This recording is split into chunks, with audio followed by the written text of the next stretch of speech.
Olá pessoal, meu nome é Kleber Del Claro e esta é uma palestra hoje para explicar para vocês por que estudar comportamento animal. Por que comportamento animal é tão importante, por que comportamento animal é tão interessante, por que chama tanto a nossa atenção o estudo do comportamento animal. Olha, nós estudamos comportamento animal desde os tempos mais remotos, desde os tempos primitivos na história da humanidade. As questões comportamentais têm nos intrigado, têm despertado a curiosidade humana desde sempre, por uma questão de sobrevivência. Veja, por exemplo, as cavernas na França, umas cavernas com 31 mil anos de idade. Nessas cavernas nós vemos retratos de animais como cavalos, de búfalos, nós vemos retratos de veados, nós vemos retratos de bisões e desses homens dominando esses bisões, dominando esses retratos. Aqui nas Américas, mesmo no Brasil, na região de Goiás, na Serra das Araras, nós encontramos também pinturas rupestres com mais de 12 mil anos de idade. E essas pinturas, vocês podem perceber, tem toda uma sequência aqui, na formação de um girino até ele virar um sapinho. Temos mapeamento de peixes, temos mapeamento de onças, plantas retratadas nessas pedras, mostrando que o ser humano pré-histórico se interessava por conhecer a natureza, se interessava por conhecer o comportamento dos animais e o mundo onde ele vivia, porque disso era muito dependente o estudo do comportamento animal, então, para que esse homem soubesse o que comer, aonde encontrar o alimento, como subjugar as suas presas e principalmente também conhecer os animais, conhecer os predadores para não ser comido, para poder crescer, para poder se reproduzir, escapando da ação dos seus inimigos naturais. Então, o estudo do comportamento animal faz parte do estudo da história da humanidade, da sua evolução, do seu desenvolvimento, do seu progresso como espécie. Bem? Muito bem, mas para a gente entender comportamento animal, nós temos que entender principalmente e prioritariamente o indivíduo. O que é um indivíduo? O que é um organismo? Esse organismo que você vai estudar.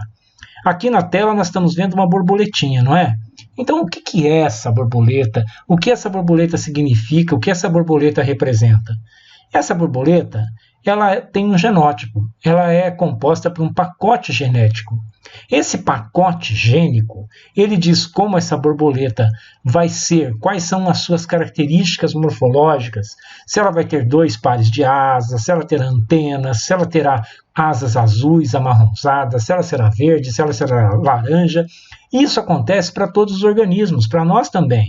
Vai dizer a cor do seu cabelo, a cor da sua pele, que altura você terá, não é? Vai dar todas as suas características morfológicas, esse genótipo, que codifica uma série de proteínas no seu organismo, todas elas.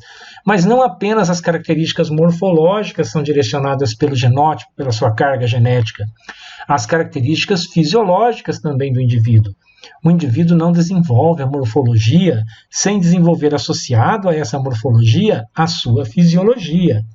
E o conjunto morfofisiológico também tem as suas respostas ao meio ambiente. Ou seja, como o animal vai se comportar, é como o animal vai expressar essas suas características fenológicas e também psicológicas no meio. Ou seja, se essa borboleta vai ser mais tímida ou mais agressiva, se essa borboleta vai ser mais lenta ou mais rápida, se um determinado animal, um cachorro, por exemplo, se ele vai ser mais corajoso ou se ele vai ser mais covarde, tudo isso está relacionado com as características genéticas do genótipo que codificam a morfologia, a fisiologia e o desenvolvimento fisiológico desse organismo perante o meio no qual ele vive. Porque esse meio vai impactar o desenvolvimento desse genótipo, dizendo como serão as características fenológicas desse animal no fim das contas, como é que ele vai se expressar no meio onde ele vive, tá bem? E todas essas características, morfologia, fisiologia, o modo como ele vai se comportar, ou a sua psicologia, esse fenótipo que é expresso, a transformação do genótipo, a interação com o meio, expressando esse genótipo, é isso aqui, gente, que é julgado pelas forças da seleção natural. É aqui que entrou Darwin, quando nos disse que esse fenótipo, então, é que será julgado, ou seja, essas características fenotípicas que vão dizer se esse animal está mais ou menos adaptado ao meio no qual ele vive. Se esse animal está mais adaptado ao meio no qual ele vive por mais tempo e tem chance de deixar mais descendentes através da recombinação gênica, ou seja, através do sexo, do encontro com parceiras, né, ou do encontro com parceiro, vai ter uma recombinação gênica. Aliado a essa recombinação gênica, nós poderemos ter crossing over, nós poderemos ter mutação, que são ainda características, né, que alteram o genótipo, produzindo uma maior variabilidade, e que nós vamos ter então a contribuição desse organismo que está sendo selecionado pelo meio para o ambiente, a contribuição dele para a sua própria espécie, né? Quantos indivíduos ele vai agregar ou não vai agregar àquela espécie, dependendo se as suas características desenvolvimentais estarão sendo selecionadas positiva ou negativamente pelas forças da natureza, pela seleção natural. Tá bem? Então é esse conjunto aqui que nós temos que entender. O comportamento animal, ele tenta explicar como essas características genotípicas expressas pelo organismo no meio, através da sua psicologia ou através do seu comportamento, estão fazendo com que esse organismo tenha um impacto positivo ou um impacto negativo nas gerações futuras, ou seja, se ele está mais ou menos adaptado ao meio no qual ele vive. Então, cada comportamento a gente tenta entender o aspecto de como ele funciona, mas também o aspecto evolutivo desse comportamento, o quanto ele está sendo selecionado pelo meio, né? E se ele vai ficar ou se ele não vai ficar naquela população. Quando nós falamos do homem, por exemplo, né, da história da humanidade, se nós imaginarmos, né, que nós somos uma espécie caracterizada como um homem moderno de 200 mil anos para cá, a gente praticamente não teve nenhuma modificação morfológica, quase nenhuma mudança física nos últimos 200 mil anos, né? Mas nós tivemos uma grande mudança intelectual. Essa grande mudança intelectual que o ser humano teve, essa evolução intelectual que nós tivemos e que nos permitiu estudar muito do comportamento animal, nos permitiu mudar o nosso próprio comportamento como animal sem que houvesse tanta mudança física, fisiológica, essa mudança, essa evolução que deixou o nosso organismo para trás, nossa mudança morfológica para trás, produzindo uma rápida mudança intelectual, ocorreu aproximadamente há 70 mil anos atrás, e ela foi chamada de revolução cognitiva, ou seja, a cognição é uma função psicológica atuante na aquisição do conhecimento, que se dá através de alguns processos como percepção, associação, um desenvolvimento da memória, do raciocínio, do juízo, da imaginação, do pensamento e da linguagem, não é? Então, ou seja, o comportamento humano ele se altera muito e permite que a gente comece a compreender melhor o comportamento dos animais e estudar melhor o ambiente a partir desta revolução cognitiva, que vai nos dar um grande aumento do intelecto. Ou seja, antes da revolução cognitiva, imagine assim, nós éramos uma espécie, como aquela borboletinha que está ali atrás, com todo aquele desenvolvimento morfológico, fisiológico, funcional, mas chegava num ponto em que nós, por exemplo, como espécie, estávamos lá no campo, um monte de seres humanos, um olhava para o outro e falava assim, temos que comer, então vamos comer. A partir da revolução cognitiva, apareceu um ser humano ali no meio que diz o seguinte, temos que comer. Mas olha, é melhor a gente comer antes que aquele outro grupo, porque se aquele grupo comer antes do que a gente, nós não teremos comida. Estão percebendo? E aí, a partir desse momento, eu conto para os meus companheiros, olha, tá vendo aqueles caras? Eles podem ser mais fortes do que a gente, então a gente tem que ser mais rápidos do que eles para comer. Então a gente começa a ter o quê? Uma previsão de futuro. O ser humano, através da revolução cognitiva, ele começa a imaginar o futuro, fazer associação, fazer um raciocínio lógico, fazer juízo de valor. E isso nos deu uma vantagem tremenda perante as outras espécies humanas que existiam no ambiente e perante outros grupos da nossa mesma espécie que tiveram um salto menor nesse sentido. Tá? Então, nós estudamos comportamento animal para entender não apenas como os animais se comportam, mas também como nós nos comportamos, como nós tivemos essa revolução cognitiva. Como essa revolução cognitiva afeta o nosso próprio comportamento, afeta a nossa própria espécie. O nosso grande desafio dentro do comportamento animal e da ecologia comportamental, que é um avanço porque ela usa ferramentas de manipulação experimental, é entender o genético aquilo que a gente recebe dos nossos ancestrais, dos nossos pais, versus o interativo social, como que isso se modifica pelo meio, né? E como então a gente gera um fenótipo que responde à seleção natural, que responde ao valor adaptativo, que responde a como nós, como espécie, iremos contribuir para gerações futuras. Então, estudar comportamento animal é extremamente importante, não apenas para a gente compreender os animais, mas para a gente nos compreender também como espécie. E aí vem história, né?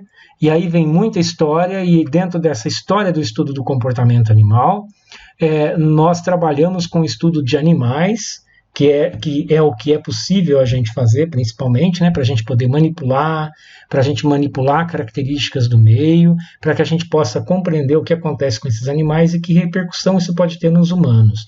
Então, vou contar uma historinha para vocês, rapidamente, para a gente ter um exemplo de como é que a gente faz o estudo do comportamento animal e um estudo evolutivo desse comportamento. Você imagine aqui um ratinho, esse Arganaz monogâmico, é um rato do campo, que esse rato ele é monogâmico, ou seja, ele forma um parzinho, macho e fêmea vivem felizes pelo resto da vida. Acontece que a grande maioria dos outros organismos desse mesmo grupo são todos poligâmicos. Macho cruza com várias fêmeas, eles têm muita poliginia, eles são assim muito promíscuos, né? Então a turma queria entender por que tem uma espécie que é monogâmica e como é que a gente estuda o comportamento desses bichos hoje em dia, né? Por que nós teríamos interesse em estudar o comportamento de um ratinho? Saber se esse ratinho é monogâmico ou poligâmico e como é que isso tem impacto para nós como espécie? Por que eu estudar o comportamento de um ratinho do campo é importante para mim como ser humano, tá? Olha, gente, aquele ratinho é uma espécie social, é uma espécie de rato que tem uma certa socialidade, né? Por que nós gostamos tanto de estudar animais sociais? Porque nós também somos animais sociais.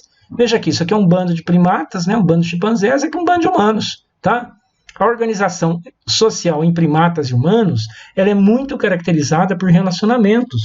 Então, todo e qualquer relacionamento que a gente estuda na natureza, relacionamento sexual, relacionamento de monogamia, relacionamento de competição, né, é muito importante para nós entendermos como isso impacta a nossa própria espécie, tá? Então, por exemplo, a formação e manutenção de casais, aquilo que a gente chama de monogamia, ou seja, pair bonding behavior, né, ele pode ter desencadeado o desenvolvimento evolutivo do cérebro social. É uma teoria muito forte essa, tá? Que o desenvolvimento do nosso cérebro social, a nossa vida em sociedade, foi desencadeada principalmente pela primeira formaçãozinha de casal, pela primeira manutenção de casais, pela monogamia, que a monogamia pode ter tido um impacto muito grande na nossa sociedade. Puxa, e para eu entender a monogamia na nossa sociedade, acreditem vocês, aquele ratinho do campo, o Arganaz, é de fundamental importância. Ele nos traz um exemplo, ele vai nos trazer aqui, eu vou explicar para vocês agora, um exemplo de estudo de comportamento que nos impacta profundamente como espécie. Tá? Então, isso vai permitir a gente dizer, inclusive, o seguinte: será que a nossa revolução cognitiva, esse grande avanço que nós tivemos na imaginação, no raciocínio, ele é um resultado da nossa vida em sociedade? Ou a nossa vida em sociedade é que produziu a revolução cognitiva? Não é interessante isso? Muito bem. Quando nós vamos estudar o ratinho do campo, a primeira coisa que a gente tem que entender é como funciona. Tudo que a gente estuda no comportamento, primeiro a gente estuda o como, depois a gente estuda como é que talvez tenha se originado, né? Qual a filogenia disso, e depois o evolutivo, o porquê que aquilo ocorre daquela maneira. A gente tenta procurar as causas evolutivas, as causas genéticas, que mecanismos de seleção natural agiram sobre aquelas características. Então, estudando o ratinho e procurando explicações para o como aquele ratinho é monogâmico, o pessoal fez estudos anatômicos do cérebro desse ratinho, estudos histológicos, citológicos, da fisiologia dele, e descobriram que na região do pálio ventral, nessa regiãozinha dele aqui, ó, esses ratinhos Arganaz do campo tinham um pálio ventral muito desenvolvido, e toda vez que ele copulava com a fêmea, então, né, o machinho copulava com uma fêmea, ele liberava um neuropeptídeo cerebral à base de arginina vasopressina, o AVP. Esse AVP sendo liberado, esse neuropeptídeo, uma substância química, fazia com que houvesse um feedback positivo, uma sensação de recompensa em esse ratinho querer ficar com a parceira. Ou seja, esse ratinho tem um pálio ventral mais desenvolvido, quando o macho cruza com uma fêmea, ele libera AVP, essa vasopressina dá uma sensação para ele de bem-estar, de é a mulher dos meus sonhos, é a ratinha da minha vida. Então ele vai lá e quer ficar com essa ratinha de novo. Se ele fica com essa ratinha de novo, ele tem vontade maior ainda de ficar com ela. Então quanto mais ele fica com ela, vai dando um feedback positivo dele, eu quero ficar com ela, eu gosto dela, porque está liberando cada vez mais vasopressina. Ele está sendo drogado por ficar com aquela ratinha, tá? Vai virando uma fissura, uma loucura para ele ficar com aquela ratinha. Quando a gente busca a filogenia, a evolução dessas características nos ratinhos do campo, tá? Olhando várias espécies e qual é monogâmica, qual é poligâmica, esse estudo da história da ancestralidade nos leva a imaginar o seguinte, que havia no passado machos poligínicos, poligâmicos, né? Que tentam dominar outros machos para controlar grupos de fêmeas. Daqui, por mutação ou por seleção natural, pela variabilidade gerada e alguns que levavam vantagem sobre os outros, foram aparecendo machos que praticavam um infanticídio, ou seja, ele matava os filhotinhos dos outros machos para que as fêmeas ficassem prenha e pudessem copular com ele. Mais para frente aparecem algumas espécies nos quais as fêmeas, mesmo promíscuas, protegem os seus filhotes contra o infanticídio praticado pelo macho. Então o macho tem que desenvolver, nessa guerra genética, uma nova característica que ajude esse macho a subjugar essa defesa das fêmeas aos filhotes. Então os machos começam a fazer guarda da parceira para evitar que outros machos cometam infanticídio, e isso faz com que haja uma diminuição na promiscuidade por parte das fêmeas.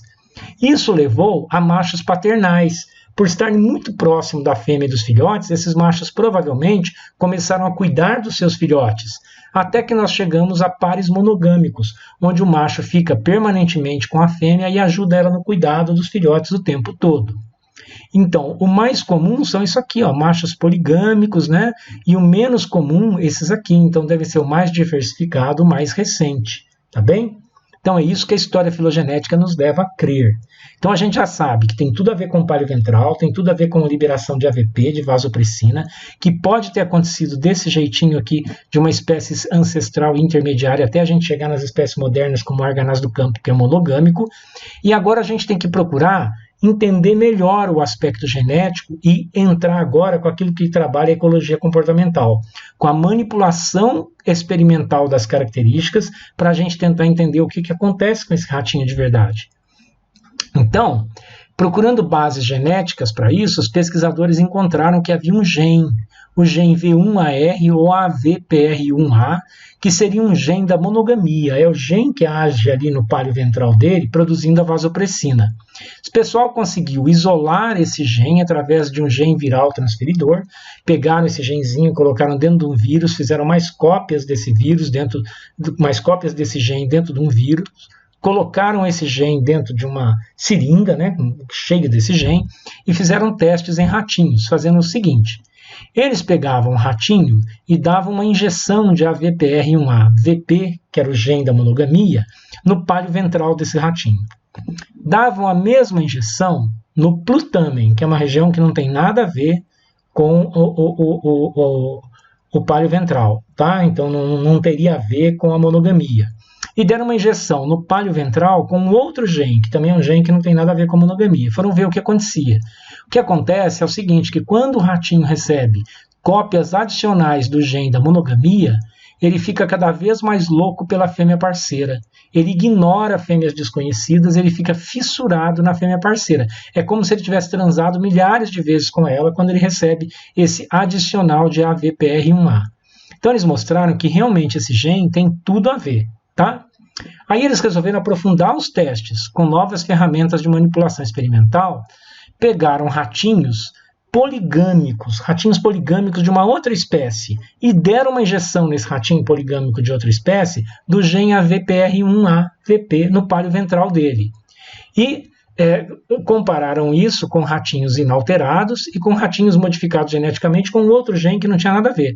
O que acontece é o seguinte, que quando um ratinho que é poligâmico recebe uma injeção do gene AVPR1A no seu pálio ventral, mesmo sendo um ratinho de outra espécie, veja bem, gente, esse ratinho de uma outra espécie que nunca passou pela cabeça dele ser monogâmico, ele se torna monogâmico, tá aqui, né, o Mickey e a Minnie, né, ele se torna monogâmico, se torna louquinho, gasta muito mais tempo correndo atrás da fêmea que ele copulou pela primeira vez, quando ele recebe essa injeção adicional do gene. Olha que fantástico, gente. Então a gente está demonstrando aqui que existe um desenvolvimento morfológico, um desenvolvimento fisiológico condicionado por um gene que condiciona um comportamento. Então, nesse caso desses ratinhos, a monogamia pode ser condicionada pela presença ou não de um determinado gene. Então, a genética dizendo como o animal se comporta, tá? Então tá. Em nós, seres humanos, o que nós temos com tudo isso? A formação dos pares em primatas antropóides pode ter sido a chave do sucesso para a vida social e conquista do habitat. Será que esse gene AVPR1A está presente também no ser humano? Gente, sim, está. Está no nosso cromossomo 12q1415. Temos 3 sequências que se repetem e pode ser polimórfica. Nos ratos são 5 sequências. No nosso AVPR1A nós temos os alelos RS1, RS3 e GT25, que são os que se repetem. São pedacinhos do nosso genoma que estão lá nesse cromossomo 12q, próximo à região 1415 dele, que tem o gene AVPR1A, o gene da monogamia. Ah, professor, então o senhor quer dizer que nós podemos ter um gene que diz se o ser humano vai ser mais fiel, o macho, ou menos fiel, a fêmea? É o que diz a genética e estamos estudando e testando isso. Tá? Então nós já sabemos que determinados tipos de repetições nessas sequências de AVPR1A podem estar relacionadas com autismo, idade para iniciação sexual ou com altruísmo. Parece que quanto menos você tem do gene AVPR1A, menos interação social você tem, levando a características de autismo. Quanto mais AVPR1A você tem, quanto mais dessas repetições cromossômicas a gente tem, né, repetições genéticas do cromossomo a gente tem, mais nos encaminha do altruísmo. Ou seja, esta parte do DNA tem grande impacto real sobre o comportamento humano. Puxa vida, mas quem está estudando isso? Isso está sendo estudado seriamente na Suécia desde o início desse século, com vários dados significativos sendo produzidos já desde 2008. Eles têm uma associação lá de Offspring, né, que é o Offspring Study in Sweden, né, que eles estudam a reprodução na Suécia, fizeram um experimento, gente, mapeando 552 gêmeos do mesmo sexo. 552 homens gêmeos e suas esposas, nascidos entre 1944 e 1971, foram acompanhados e avaliados segundo um teste de Partner Bonding Scale, né, de uma escala para testar, através de perguntas, o quanto o parceiro é monogâmico ou não. Fizeram um monte de entrevistas com as mulheres desses homens, tá? Perguntando coisas tais como, na interação afiliativa, por exemplo, quantas vezes você beija o seu parceiro ou seu parceiro te beija? Relações de proximidade, você gosta quando está perto de outra pessoa? Até que ponto? Reciprocidade, quantas vezes vocês fazem algo juntos que não seja apenas tarefas do lar? E essas aqui, muitas outras perguntas que foram feitas para as mulheres desses homens, levam a gente ter um ranking, tá? Faz um ranqueamento por perguntas de fidelidade, ou seja, quanto maior a satisfação, a coesão afetiva, a expressão que essas esposas têm desses maridos, nenhum caso de infidelidade deles ao longo da vida que elas tiveram juntas, os cuidados que eles dão aos filhos e coisa e tal, fez com que esses homens pudessem ser caracterizados em altos no ranking ou baixos no ranking, tá certo? Depois, o que os pesquisadores fizeram? Coletaram o sangue desses homens e foram ver o quanto eles tinham dos alelos polimórficos AVPR1A nos seus cromossomos.